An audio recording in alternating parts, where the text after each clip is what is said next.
At 11 tonight, we are learning more about the moments a man was rescued after being stuck inside a chimney. Police say he got stuck while trying to break into a Silver Spring home. Incredible.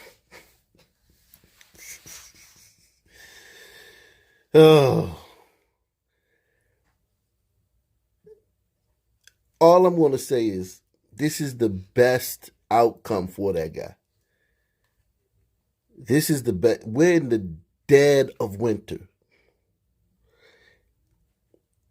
And these people, they look like they got coals, ashes, all type of stuff in it. We in the dead of winter. You trying to climb down some people's chimney and get stuck. What if they was on vacation?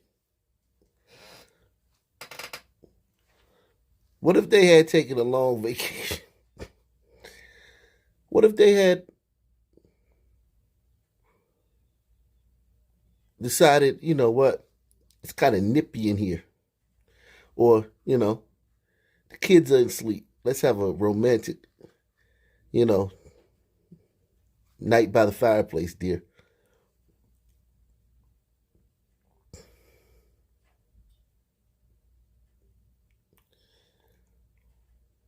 None of that. Thank God. Happened, but there was so many ways that this could have gone wrong for this guy that the best thing that could have happened to him was being discovered and being arrested. At 11 tonight, we are learning more about the moments a man was rescued after being stuck inside a chimney. Police say he got stuck while trying to break into a Silver Spring home. Incredible story. Fox 5's Paris Jones live tonight with that new video and reaction from the family, Paris.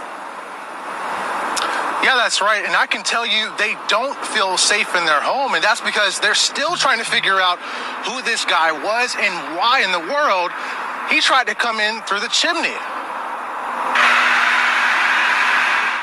It's still difficult for Ibrar Khan to believe a man stuck in his chimney for hours before being rescued. God bless these guys, because they took an hour and a half doing this brick by brick, just hitting the wall, just trying to get this guy out. What a great country. And salute to Silver Spring's finest, man. The men of the Silver Spring Fire Department. I spent a lot of time in Silver Spring. Silver Spring is a great city, man. I think it's one of the humblest cities. It should be like a lot of these major cities we cover. Silver Spring is actually bigger than them. Silver Spring got more going on than them. Silver Spring got a better downtown than them. Silver Spring got better transportation than them. Silver Spring got, you know, a lot more than some of the cities that I cover on this channel.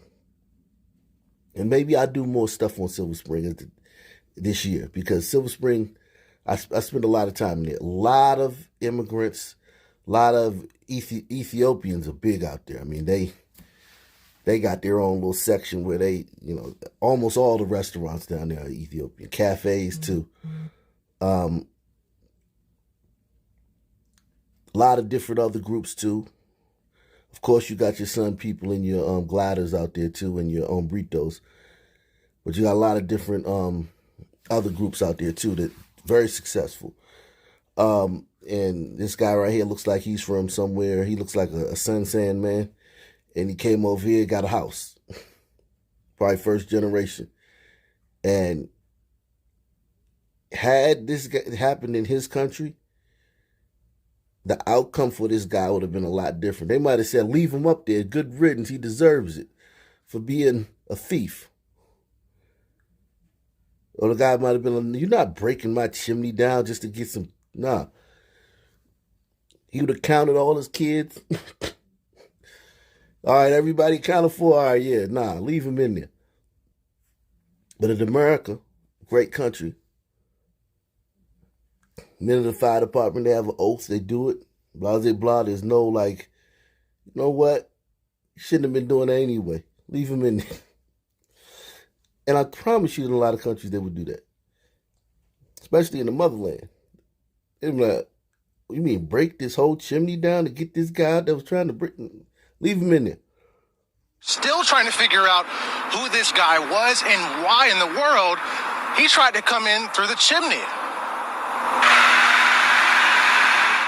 It's still difficult for Ibrar Khan to believe a man stuck in his chimney for hours before being rescued. God bless these guys, because they took an hour and a half doing this brick by brick, just hitting the wall, just trying to get this guy out. He says he and his family have been living in the Silver Spring home more than 15 years and never had someone try to break in until last Saturday. We don't recognize him. We don't know who he is. We don't know where he came from. You know, what he was doing here, why he came here, why he was so adamant of trying to break into our home. Ibrar says he remembers staying up late that night, and while everyone else was asleep, he heard loud banging noises coming from multiple locations outside his home. He says he knew something wasn't right, so he checked everywhere, but couldn't find anyone. So I'm like, what the hell is going on? I can't be hearing and seeing stuff. You know, I can't be imagining this stuff. Someone's trying to break into my house or something. He decides to call the police. Officers checked the home and surrounding area, but didn't find anyone either. At that point, do you understand that this guy is so lucky, this thief is so lucky? God, they could have been all right. And eventually he would have needed to eat, he would needed to drink, and those things would not have been available. Ain't no refrigerator in the chimney, man. Ain't no tap in the chimney. Ain't nothing but char and smoke. He wanted all the smoke, huh? so I'm like, what the hell is going on?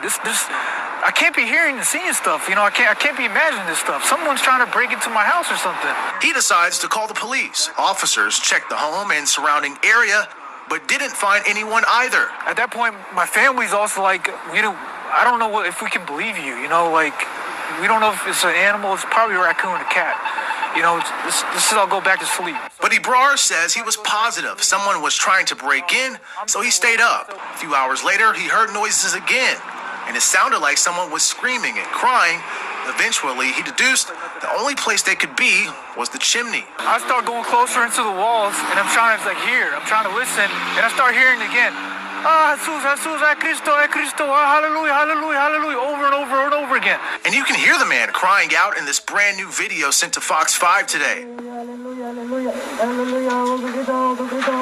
Ibrar.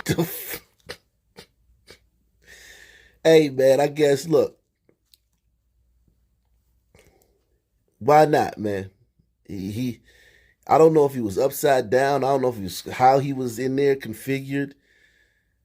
He might have been in a position where it was like, it's very uncomfortable in the chimney, I presume.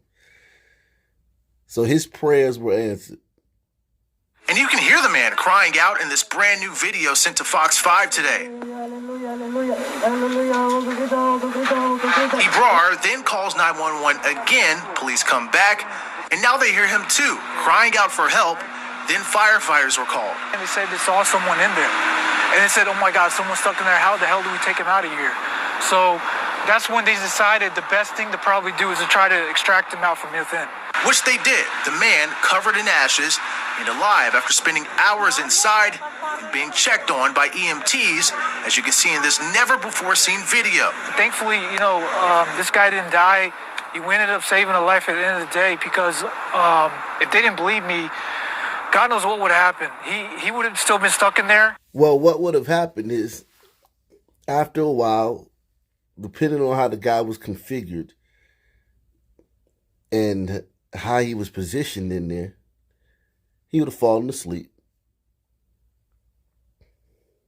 The noise would have stopped for a while. Maybe you would have heard some snoring. But the noise would have stopped for a while if he was a quiet sleeper. He would have woken up, seen he was still in his position, parched, hungry. Over the days and days and days gone by, he also would have to, you know, use the bathroom, all that stuff. You would probably start smelling some things. And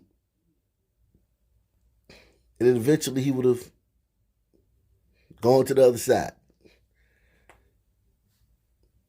And then you will really start smelling some things. God knows what would happen. He would have still been stuck in there. Tonight, Ebrar also took us back inside his home. You can see their fireplace has been repaired. They said the hospital, which owns the property, took care of it.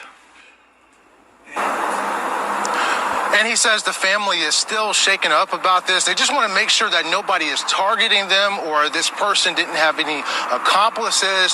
Tonight, we did reach out to Montgomery County Police about this, but they did not have an update on the case. Back to you.